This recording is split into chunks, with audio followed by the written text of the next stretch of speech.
Pour débuter un assemblage, il faut d'abord que les pièces soient créées.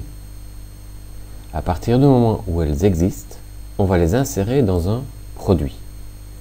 C'est le fichier que ouvre CATIA par défaut. Si vous voulez créer votre propre produit, il suffit de faire fichier nouveau. Dans la liste demandée, dans la liste des P product, faire OK.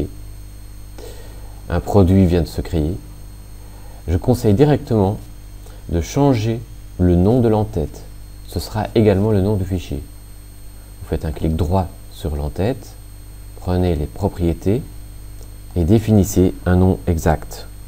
Par exemple, assemblage, initial, donc je mets 2.0, souligné, collier de serrage. Certains caractères spéciaux ne sont pas acceptés et donc la plupart du temps j'essaye de coller les caractères entre eux et ne pas mettre d'accent.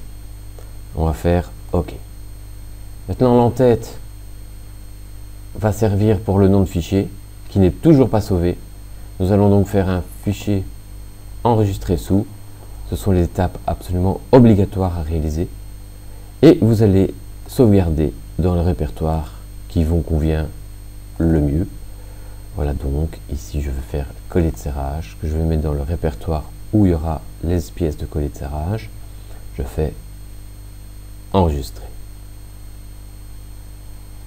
Ensuite, pour l'insertion des pièces, différentes techniques existent. La plus rapide, qui n'oblige pas à ouvrir les pièces dans CATIA, consiste à faire de nouveau un clic droit sur l'entête et demander pour ce produit qu'on vient de sélectionner d'insérer les composants existants. Je clique sur composants existants, une liste s'ouvre et je peux aller chercher maintenant dans le répertoire adéquat les différentes pièces qui me concernent. Nous allons faire le collier de serrage, donc nous cherchons collier de serrage. Les pièces que j'ai téléchargées sont celles-ci, le collier, un écrou, une rondelle et une vis. Une vis H, métrique 12, longueur 45. J'ouvre. Les pièces vont s'insérer immédiatement dans notre assemblage. Pour le moment, leur position correspond à la position de création autour de l'origine 00. Ce qui veut dire que pour le moment, les pièces sont imbriquées les unes dans les autres. Pour rappel, la boussole qui est à notre disposition ici permet effectivement de modifier la position de notre objet dans la fenêtre, mais elle permet également de déplacer les pièces de l'assemblage. On va donc rendre maintenant visibles les pièces en les extrayant et les écartant de l'origine. Pour ce faire, j'ai pris la boussole par son origine. Je recommence, je prends l'origine, je la dépose sur une face de la pièce. Vous voyez que quand je la dépose sur une face, son orientation change. Vous voyez également que les axes ont un second indice, W, V et U, à la place de X, Y, Z. Cela veut dire qu'ils sont prêts à déplacer les pièces. Quelle pièce déplace-t-il? Par priorité, la pièce sur laquelle on vient de déposer la boussole, mais rien m'empêche d'aller désigner une autre pièce. La boussole garde cette fonction de déplacement de pièces. Il suffit ensuite de prendre, par exemple, les droites de la boussole pour désigner le sens de déplacement. Dans cette direction, l'horizontale, elle va glisser dans cette direction-là, dans l'autre horizontale, dans cette direction-ci.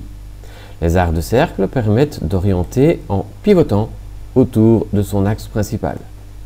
Donc, je peux ainsi réorienter la pièce. Gare aux surprises, puisque si je regarde bien, je vois qu'effectivement, ma vis n'est pas toujours à l'endroit escompté. Il suffit donc, avec par exemple la commande de souris, de corriger un petit peu le tir de positionnement. Voilà, là on se rapproche plus d'une position adéquate. De temps en temps, il faudra reprendre la boussole par son origine, la redéposer à proximité de l'objet ou sur l'objet qu'on veut déplacer. Dans ce cas-ci, je vais la déplacer sur l'écrou. Voilà. La repérer la vis, je vais plus demander l'écrou. Voilà. J'ai sélectionné dans l'arbre et je vais donc extraire mon écrou de la même manière. Je prends la rondelle, je clique sur rondelle s'il n'est pas sélectionné, je pivote, je la déplace à l'endroit qui me convient le mieux.